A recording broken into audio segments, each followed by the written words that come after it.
இனியும் பெரிதான நிலையை காணப்போகிறாய். மரியாளுடைய வாழ்க்கையிலே அவள் ஒரு சிறிய இடத்திலே பிறந்து சிறிய இடத்திலே வளர்ந்து ஒரு சிறிய வட்டத்திலே அவள் வாழ்ந்தாள். ஆனால் தேவ தூதன் அவளை பார்க்கும் போது அவள் பெரிய இடத்திலே ஒரு பெரிய சாட்சி உள்ள எல்லா உலகம் அறிகிற அளவுக்கு அவளை கர்த்தர் உயர்த்தினார். ஹல்லேலூயா. இந்த பெண்கள் தினத்திலே உங்களை கர்த்தர் ஒரு பெண்ணாக ஒரு மகளிராக கர்த்தர் உங்களை படைத்ததற்காக உன் விசுவாசம் பெரியது, நீ விரும்புகிறபடி உனக்கு ஆக கடவுள். நம்ம ஆண்டவர் பாருங்க, எந்த சகோதரிமார்கள் தாய்மார்கள் அவர் கிட்ட வந்தாலோ அவர் தள்ளுகிறதே கிடையாது.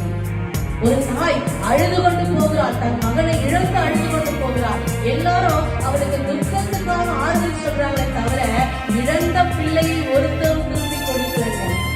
ஆனால் இயேசு அந்த இடத்துல வந்து